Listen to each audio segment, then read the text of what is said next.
Hello, good morning. Income tax में PGBP head से पहले इस क्लास की रिकॉर्डिंग में मैंने टाइप्स ऑफ फॉर्म्स के बारे में डिस्कस किया है। जैसे हमारे पास ITR 1, 2, 3, 4, 5, 7 है।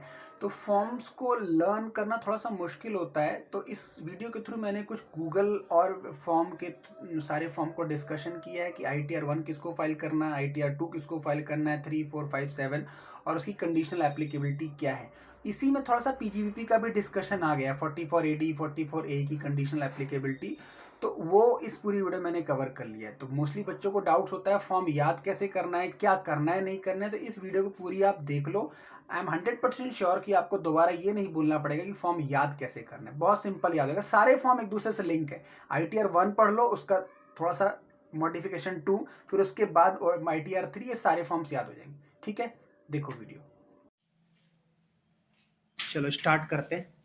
आज का जो हमारा सेशन है वो है हमारे पास टाइप्स ऑफ ITR फॉर्म। ये बहुत ही ज़्यादा प्रैक्टिकल सेशन है।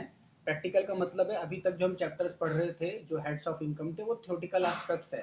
लेकिन प्रैक्टिकल लाइफ में आपको सबसे बड़ी बात ये पता होनी चाहिए, किसी की ITR रिटर्न आप भरते हो एज अ प्रोफेशनल, तो उस पर्सन की आप ITR जब भरोगे तो आपको पता तो होना चाहिए ना किस पर्सन की ITR किस हेड्स में जाएगी। यस और नो? क्योंकि गवर्नमेंट का जो पोर्टल है ITR लॉगिन का, वो पोर्टल भी आज मैं आपको दिखाऊंगा कि कहाँ पे हम जाके लॉगिन करते हैं। तो हमें ये पता होना चाहिए कि कौन सा फॉर्म भरना है, ठीक है ना। तो वो हम थोड़ा सा देख रहे हैं। पहले शॉर्टकट दिखाऊंगा, फिर लॉन्ग रूट के हिसाब से चलेंगे। तो पहले लिखिए आप ITR 1 फॉर्म किसके लिए होता है। ITR 1 फॉर्म, ITR इस तरीके से लिखिए, स्क्रीन पर देखिए ITR 1। ITR 1 फॉर्म कौन भरता है, यानी कौन सा एसएससी ITR 1 भरेगा। लिखिए, मैं शॉर्टकट में लिखवा रहा हूं। जिस एसएससी की जिस एसएससी की इनकम जिस एसएससी की income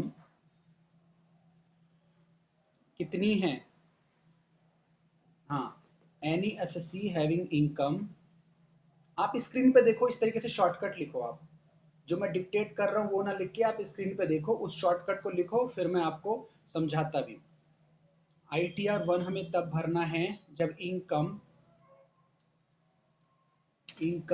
is less than 50 lakh। Income is less than 50 lakh। ITR 1 भरनी है जब इनकम 50 लाख से कम है। और किस हेड की इनकम, किस हेड की।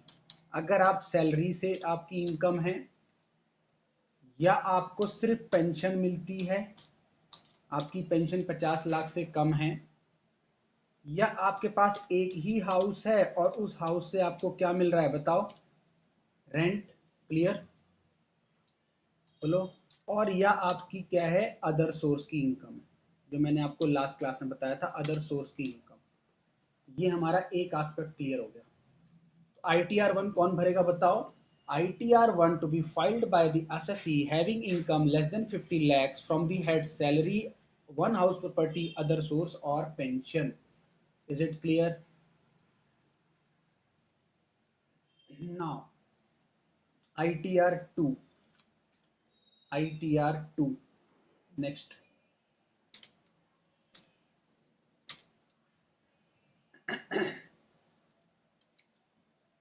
ITR 2 कौन भरेगा। ITR 2 भरेगा कोई भी एसएससी जिसकी इनकम रिवर्स, इसका उल्टा, बताओ क्या, 50 लाख से ऊपर, 50 लाख से एक्सीड कर गई। इनकम कितनी है, 50 लाख से ऊपर, 50 लाख से ऊपर। और हेड्स कौन कौन से हैं, हेड्स ध्यान रखना है। हेड्स है कैपिटल गेन्स,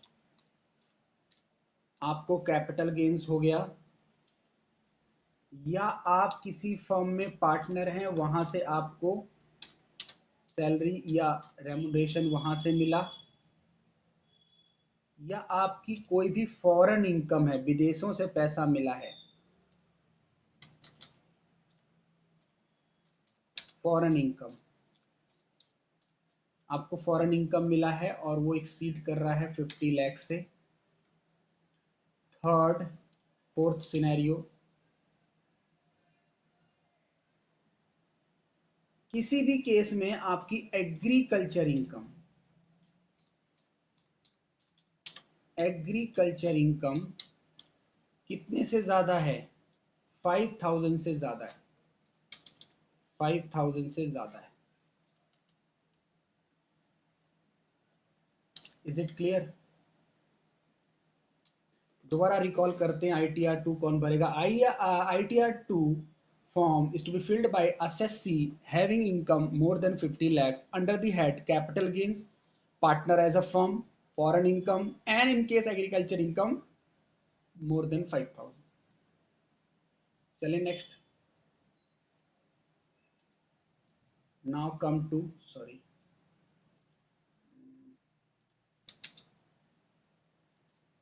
ITR3। ये ITR3 हो गया, लास्ट ITR था 2। Now come to ITR3। ITR3 बहुत ही सिंपल है। ITR3 वही भरेगा, ITR2 को कॉपी कर देना है आपको, ITR2 कॉपी कर देना है, ITR2 को कॉपी कर देना है, लेकिन हेड कौन सा है आपका? PGBP। समझ में आया आपको? ITR3 सेम हो जाएगा अगर आपका capital gain, foreign income, agriculture से है, और ये सारे हेड्स कैसे हैं आपका यही बिजनेस है। तो अगर कोई एसएससी कैपिटल गेन से, पार्टनर ऑफ फर्म से फॉरेन इनकम अर्न करता है, एग्रीकल्चर इनकम अर्न करता है, और वो उसका बिजनेस एंड प्रोफेशन है, तो उसको ITR3 भरनी है। Clear? Clear? Now come to ITR4। ITR4 कौन भरेगा? एक होता है प्रिजम्पटिव बिजनेस। क्या होता है बोलो? प्रेजेंटिव बिजनेस। एक जो है ना, मैं आपको जब पीजीबीपी पढ़ाऊंगा हेड, उसमें समझाऊंगा कि पीजीबीपी हेड्स में ना एक अजम्पशन दी जाती है कि वैसे तो आप प्रॉफिट एंड लॉस बना के, बैलेंस शीट बना के अपनी इनकम टैक्स रिटर्न फाइल कर सकते हो, लेकिन एक होता है प्रिजम्पटिव बेसिस पे इनकम कैलकुलेट करना। मतलब हम कुछ ऐसा अजम्पशन देते हैं कि अगर आपका नेट प्रॉफिट 8% से कम है, ऐसे सिनेरियो में पढ़ाऊंगा, तो उसके सेक्शन दिए गए। तो प्रेजेंटिव बिजनेस के अंदर बोला गया है, कुछ सेक्शंस हैं, वो अभी आप यहाँ पे सुन लो, बाकी I will discuss thoroughly these section in the heads PGBP. तो वो सेक्शन कौन कौन से हैं? अगर आपकी इनकम 44 AD से है, फर्स्ट थिंग।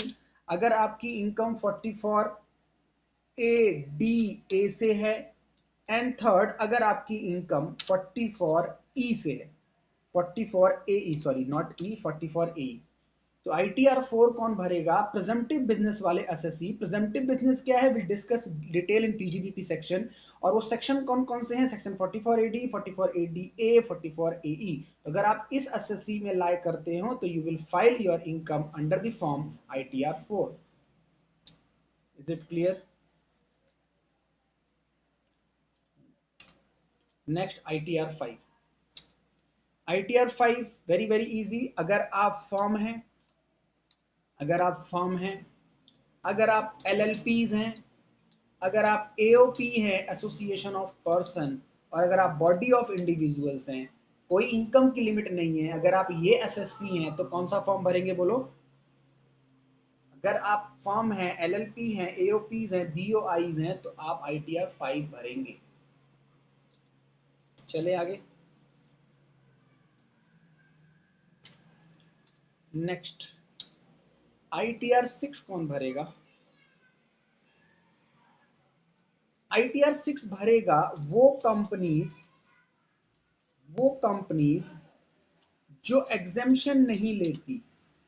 कौन सी exemption? Not claiming exemption, not claiming exemption. कौन से सेक्शन वाली? Under section 11। Now the same thing. अब आप बोलोगे सर ये एग्जेम्पशन क्या है, अंडर सेक्शन 11 क्या है? तो एग्जेम्पशन का मतलब होता है माफी। तो ऐसी कंपनियां जिन्होंने एग्जेम्पशन क्लेम नहीं की सेक्शन 11 वाली, सेक्शन 11 वी विल डिस्कस, बहुत जल्दी मैं डिस्कस करूंगा, पीजीपी शुरू करने वाले हैं। तो अगर आप पीजीबीपी में हेड से हैं और आप कंपनी एसएससी हैं और आप कौन सी एग्जामिशन क्लेम नहीं करते सेक्शन 11 वाली, तो आप कौन सी आईटीआर भरेंगे? आईटीआर 6। क्लियर? 6। ना लास्ट आईटीआर 7 करें इसको। कोई भी पर्सन या company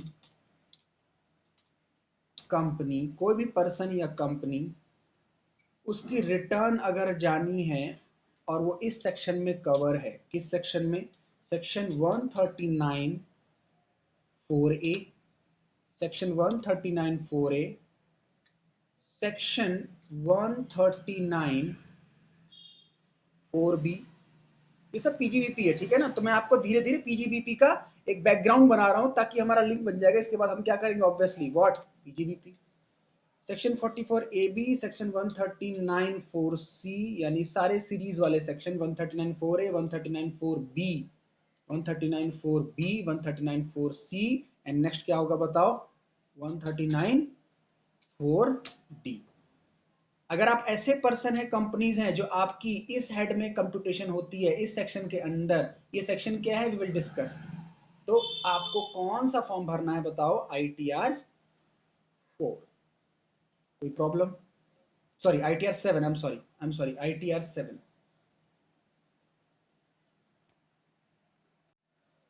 now let's understand what is section 44AD। 44AD presumptive scheme मिलती है कितने सालों तक? 5 सालों तक मिलती है, to be opted for at least 5 years. ठीक है।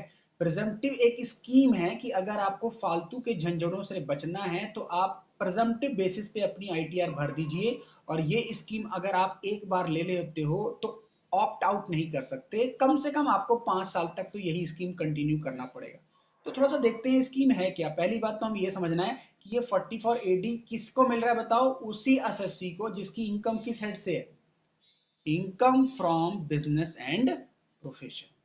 बाकी 4 हेड से मतलब नहीं है, तो हम उसको ये स्कीम दे रहे हैं। अब ये वाला पैरा पढ़ते हैं, दिस वन। क्या कह रहा है ये para? The government had introduced the presumptive taxation scheme under 44AD to give relief to the small taxpayer. Small में भी कौन से बताओ? बिजनेस पर्सन, ठीक है ना।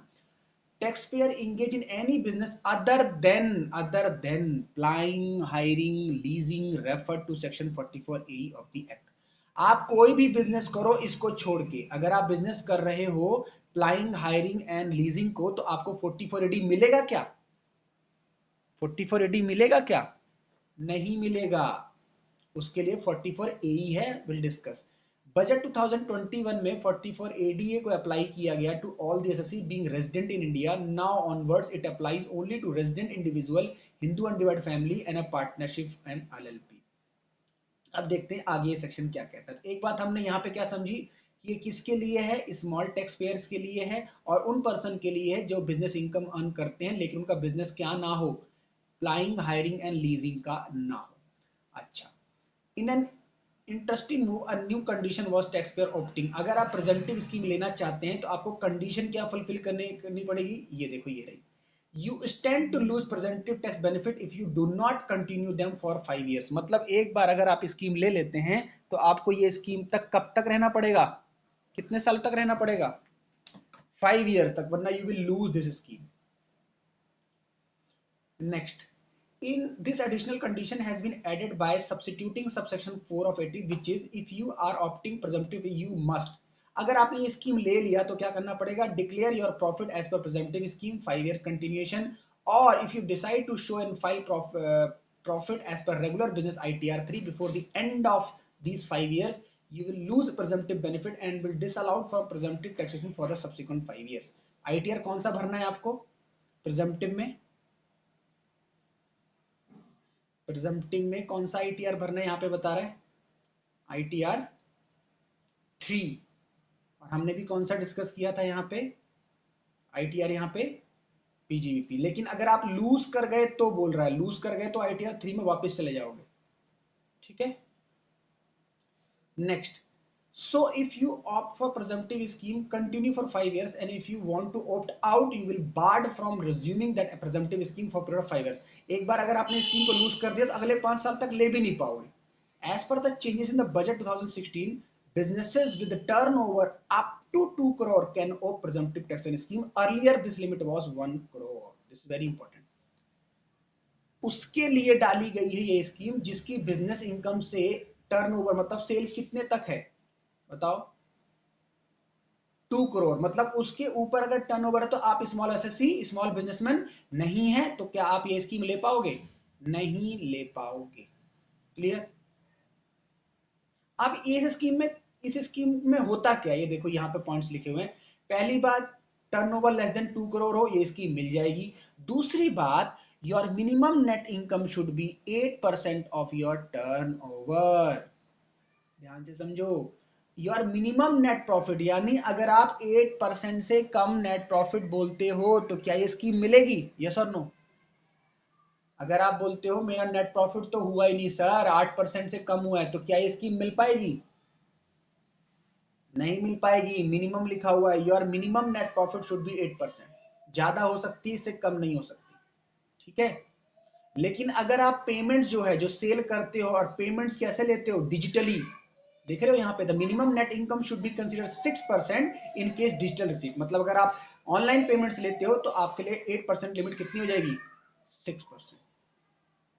दूसरा benefit, next benefit, you don't have to maintain accounting records. मैंने कहा था ना फालतू के झंझट से बचना है तो अब ये झंझट ही तो है अकाउंटिंग रिकॉर्ड्स बनाना, तो आपको इसमें नहीं बनाना. क्लियर. ठीक है.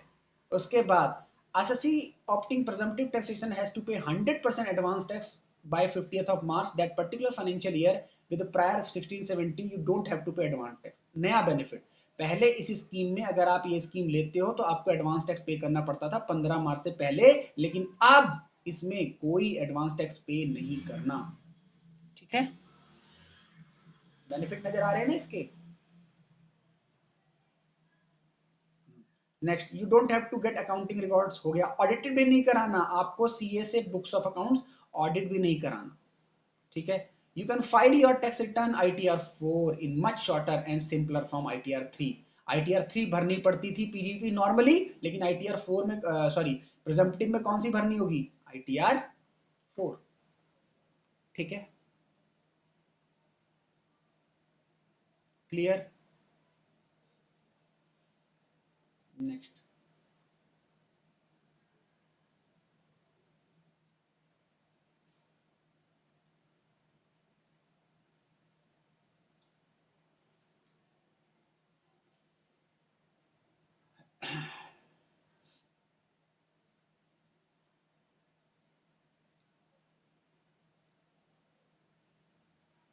ये थोड़ा सा देख लेते हैं. Section 44 AD is applicable from which year? ये कब से एप्लीकेबल हुआ है?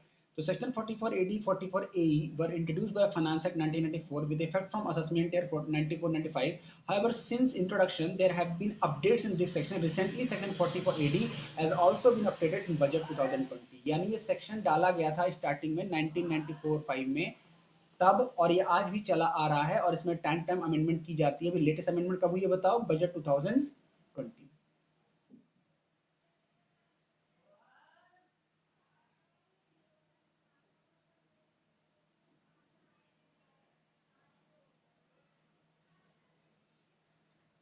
बस this is enough for the 44 AD section. Clear हुआ आपको? करें discuss. Now come to the 44 AE section. क्या है ये 44 AE? Let's understand.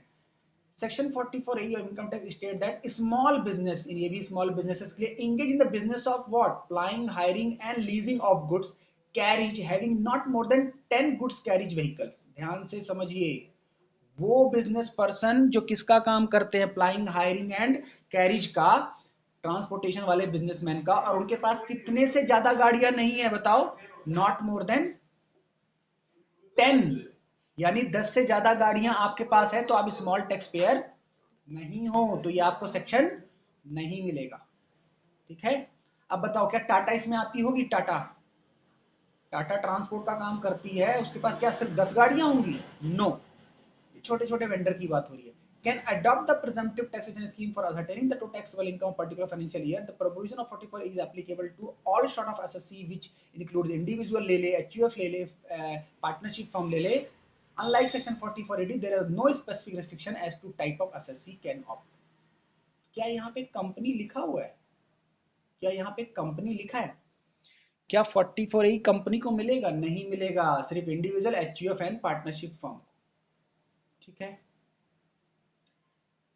अब एलिजिबिलिटी जो ऊपर था वही है, ये देख लो, वही एलिजिबिलिटी दोबारा आ गई. क्या कि बिजनेस किसका हो? Plying, hiring, leasing of goods का. एसएससी इंगेज हो किस में? ट्रेड, पैसेंजर कैरेज और पैसेंजर ट्रांसपोर्ट में हो. Can not opt such scheme. क्या मतलब?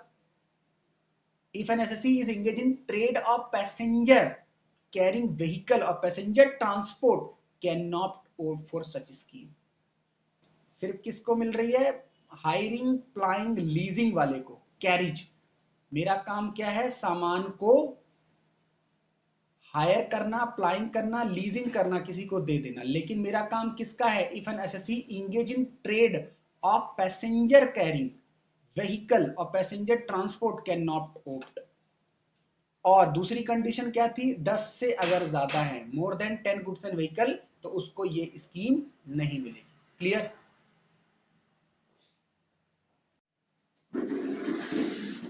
अब यहाँ पे हमने एक ITR 6 फॉर्म देखा था. वो क्या कह रहा था? ITR 6 फॉर्म कह रहा था कि ITR 6 उसको भरना है जो company not claiming exemption under section 11. मतलब ITR 6 फिर भरेगा कौन? ITR 6 फिर भरेगा कौन? वो कंपनियां जो एग्जेम्पशन क्लेम कर रही हैं किसके अंडर में? 11. यही हुआ ना इसका मतलब? बोलो. ITR 6 में लिखवाया मैंने वो कंपनियां not claiming exemption under section 11. इसका मतलब वो भरेगा जो एग्जेम्पशन क्लेम करता है. यस और नो? तो ये एग्जेम्पशन किसका है? ये एग्जेम्पशन क्या है? ये रहा एग्जेम्पशन ऑफ अ ट्रस्ट है. ये सेक्शन 11 किसके बारे में बोलता है? ट्रस्ट के बारे में. इसका मतलब ITR 6 कौन भरेगा? ट्रस्ट भरेंगे, चैरिटेबल इंस्टीट्यूशंस भरेंगे. बात समझ में आया? ये उनके लिए है. तो क्या कहता है देखो 11, income of charitable and religious trust is exempt from tax subject to certain condition. These exemption are provided to a trust under various provisions inter alia section 10 11 and some exemptions allowed to trust eras under. मतलब section 11 की exemption मिलती है किसको? Trust को और religious charitable institutions को. Exemption क्या है? Section 11 provide exemption to income derive from property held under trust wholly for charitable religious purposes to the extent such income is applied for charitable or religious purposes in India. Section 11 की exemption उसी को मिलेगी जिसको income कहां से arise हुई? उसकी property से और उसके ट्रस्ट थे. शर्त ये है कि उसको जो इनकम मिली है वो कहां उसको यूज करे? अपने चैरिटेबल और रिलीजियस पर्पस में ही यूज करे. However, this exemption shall be subject to certain condition. इसके अलावा और भी कंडीशन. तो अभी सिंपल ये समझ में आया, सेक्शन 11 की एग्जेम्पशन मिल जाएगी अगर आप ट्रस्ट हैं, इंस्टीट्यूशंस हैं धार्मिक, और आप अपनी इनकम का इस्तेमाल कहां करते हैं? अपने ही चैरिटेबल पर्पस में. क्लियर? बोलो. मतलब मंदिर का काम है, मंदिर में चंदा मिलता है तो वो जो पैसा मिलता है मंदिर के वेलफेयर में, पुजारियों के वेलफेयर में, भक्तों के वेलफेयर में लगाओगे. उसका कहीं शेयर में पैसा मत लगा देना, ये लिखा हुआ है. स्कूल को चंदा मिलता है तो स्कूल की यूनिफॉर्म में, स्कूल के ग्राउंड में, स्कूल की बिल्डिंग में पैसा लगाना है. ठीक है? तभी एग्जेम्पशन है. इन view of section 12, income in the voluntary contribution received by trust created wholly or charitable religious purposes institution established wholly or such purposes also be exempt from tax. मतलब सेक्शन 12 कहता है कि अगर कोई ऐसी संस्था खुली है वॉलंटरी कॉन्स्टिट्यूशन, कोई ऐसा आदमी है जो आपको वॉलंटरी कंट्रीब्यूशन कर रहा है, मतलब अपने मन से, और कोई कंडीशन नहीं लगा रहा, तो आपको एग्जेम्पशन मिलेगी सेक्शन 12 में. Any voluntary contribution received by an electoral trust shall not be included total income. लेकिन इलेक्टोरल ट्रस्ट क्या होते हैं? इलेक्टोरल ट्रस्ट क्या होते हैं? जैसे कोई नेता वगैरह लोग क्या करते हैं, एक ट्रस्ट बना लेते हैं जिसमें वो चंदा रिसीव करते हैं लोगों से चुनाव वगैरह लड़ने के लिए, अपनी पार्टी के लिए. तो वहां पे ये यहाँ पे यही कह रहा है, any voluntary contribution received by N electoral trust shall not be included in its total income. अगर आपको एक वॉलंटरी कंट्रीब्यूशन मिलता है तो आपकी टोटल इनकम में वो नहीं जुड़ेगा. किसकी? पार्टी की इनकम में. ठीक है? और ऐसे ही आप क्या है एजुकेशन इंस्टीट्यूशंस हैं तो उसको भी माफी, ऐसे ही आप क्या है हॉस्पिटल्स हैं इंस्टीट्यूशंस हैं। मतलब कुल मिला के सेक्शन 11 की एग्जामेशन किसको दी गई है, जो समाज के वेलफेयर के लिए काम कर रहे हैं, चाहे वो चैरिटेबल हो, चाहे वो रिलीजियस हो, चाहे हॉस्पिटल हो, एजुकेशन हो, या कोई पार्टीज हो। क्लियर, समझ में आ गया।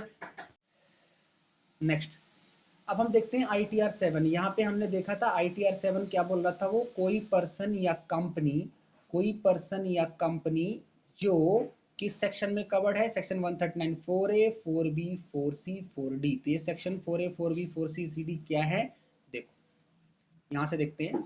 ITR 7 form is to be used when the assessee is one of the following. Assessee कौन है, having income from charitable religious trust section 139 4A, having income from political party हैं आप, having income from scientific research का काम करते हैं आप, having income from university हैं, कॉलेज हैं, इंस्टीट्यूशन चलाते हैं, खादी विलेजेस इंडस्ट्री चलाते हैं, filing of return income by business trust हैं आप, और filing of return by investment fund हैं आप।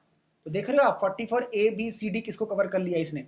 4A बोला चैरिटेबल रिलीजियस इंस्टीट्यूशन, 4E बोला पॉलिटिकल पार्टी, 4C बोला साइंटिफिक रिसर्च, और 4D बोला किसको, यूनिवर्सिटी कॉलेजेस। क्लियर। अब आप बोलोगे सर अभी जो आपने कराया था ये वाला, तो फिर इसमें फर्क क्या है, फिर ITR 6 और 7 में फर्क क्या है। ITR 6 7 में 6 में बोला था जो एग्जामिशन नहीं ले रहा, मतलब ट्रस्ट है लेकिन एग्जामिशन नहीं ले रहा, तो 6। ITR 7 अगर ट्रस्ट है तो ITR 7 ही जानी है, एग्जामिशन ले रहे हैं तो। स्कूल कॉलेजेस हैं, यूनिवर्सिटी हैं, साइंटिफिक रिसर्च का काम करते हैं, रिसर्च इंस्टीट्यूशंस हैं, तो आपको ITR 7 डालनी है। अब ये देख लेते हैं किसको ये नहीं मिलेगी। तो who is not claiming exemption 4A 4B, तो बताओ ये नॉट क्लेमिंग किस में जाएगा, ITR 6 में जाएगा। ठीक है, मतलब अगर रिलीजियस चैरिटेबल इंस्टीट्यूशन है एग्जामिशन ले रहा है तो ITR 7 में आ जाओ, नहीं ले रहे 6 में चले जाओ। क्लियर, बोलो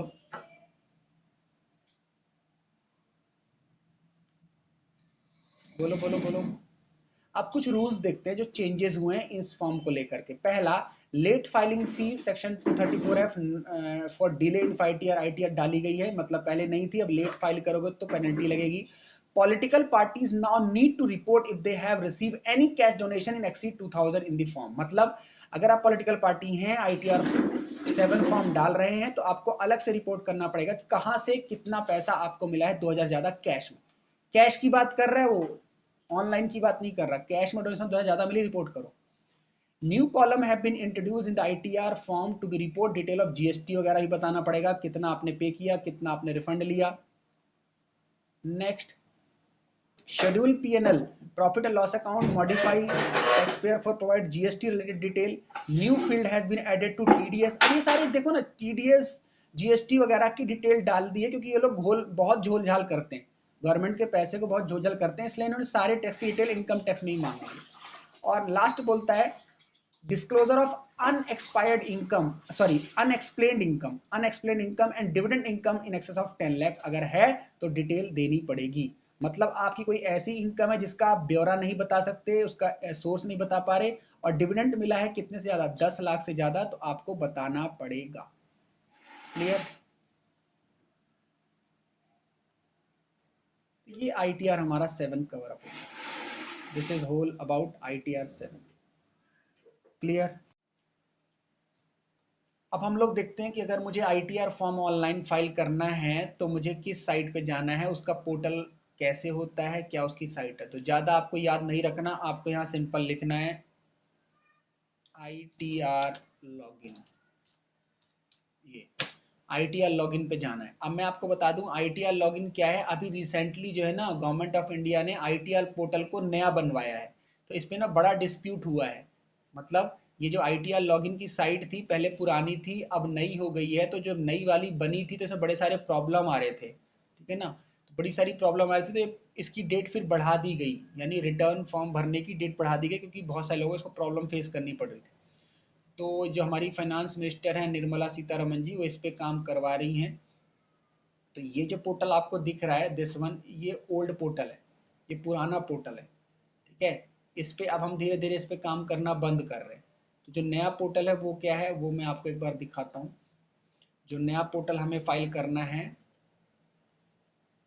इनकम टैक्स का, ये है new, sorry I am sorry, this is old one, I am so sorry. ये ओल्ड फॉर्मेट हुआ करता था, ठीक है, ये ओल्ड फॉर्मेट हुआ करता था, इस तरीके से हम करते थे, ठीक है। तो पोर्टल डिफरेंट है बट जितनी चीजें थी वो अभी भी रिमेन सेम है। मतलब जो चीजें आपको इस पोर्टल में दिखाई दे रही हैं वो न्यू में भी दिखाई देंगी, बस फर्क क्या होगा कि उसका जो है तरीका अलग होगा। तो अगर मैं नई पे जाता हूं तो मुझे क्या नजर आता है, ये फॉर्मेट जो है, ये नया फॉर्मेट हमारे पास है। तो यहाँ पे आप देखोगे होम, इंडिविजुअल एचयूएफ के लिए ये सारी चीजें खुल के आ गई, सैलरीड हो, बिजनेस प्रोफेशन हो, सीनियर सुपर सिटीजन हो, कंपनीज के बारे में ये आ गई, डोमेस्टिक कंपनी हो, फॉरेन कंपनी हो, नॉन कंपनी हो तो क्या हो, एओपी बीवाई हो, फर्म हो, लोकल अथॉरिटी हो, टैक्स प्रोफेशनल हो तो सीए हो, है ना, एक्सटर्नल एजेंसी हो, डाउनलोड्स कोई चीज करनी है तो यहाँ पे हेल्प करनी है। अब मैं कौन हूँ, अब मान लो सिमरनजीत है, सिमरनजीत है, उसने आज तक आईटीआर फाइल नहीं करी। सिमरन पाल है, सिमरन पाल अपनी आईटीआर फाइल करना चाहता है, तो उसका यहाँ पे डेटाबेस तो होगा नहीं क्योंकि सिमरन पाल फर्स्ट टाइम आईटीआर डाल रहा है, तो उसको यहाँ पे क्या करना पड़ेगा, रजिस्टर, ठीक है। तो सिमरन पाल या कोई पर्सन है जो फर्स्ट टाइम अपनी आईटीआर डाल रहा है, उसको पहले क्या करना पड़ेगा बताओ, रजिस्टर करना पड़ेगा। तो रजिस्टर करने के लिए प्रोसेस है, स्टेप 1, स्टेप 2, स्टेप 3, स्टेप 4, इसको फॉलो करते जाओ और आगे बढ़ते जाओ। तो सबसे पहले आपके पास क्या होना चाहिए, पैन नंबर होना चाहिए। बिना पैन के आप आईटीआर पोर्टल में एक्सेस ही नहीं कर सकते, पैन कार्ड इज मैंडेटरी।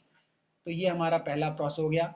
तो रजिस्टर्ड कराने के 5-4 प्रोसेस से जाओगे आप, जब रजिस्टर्ड हो जाएगा, लॉगिन आईडी पासवर्ड बन जाएगी, तो आप कहाँ से जाओगे, नेक्स्ट टाइम लॉगिन कहाँ से करोगे, लॉगिन से करोगे।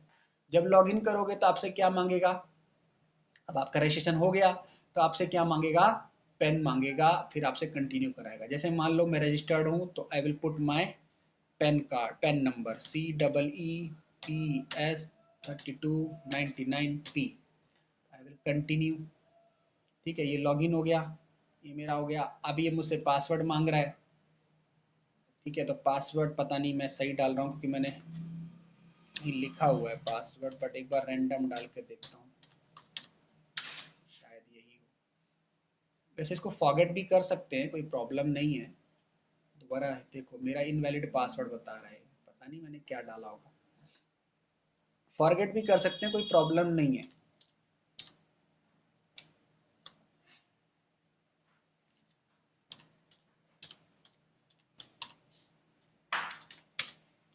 गलत है, ठीक है, तो कोई बात नहीं। मैं सारे पासवर्ड जो है याद नहीं रख सकता, बहुत सारे पासवर्ड हैं। तो कुल मिला के पासवर्ड डालूंगा, मेरा पूरी प्रोफाइल खुल जाएगा। एक बार ऐसा करूंगा, एक पूरा सेशन आपको इसी पे ही ले लूंगा, ठीक है ना, एक पूरा पोर्टल पे ही कर लूंगा, लेकिन तब जब हमारा सिलेबस खत्म हो जाएगा, अभी हमारा टॉपिक बहुत बचा है। ये प्रैक्टिकल सेशंस होते हैं, ये जो प्रोफेशनल स्टूडेंट्स हैं उनके लिए जरूरी होता है, उसको मैं कराता हूँ।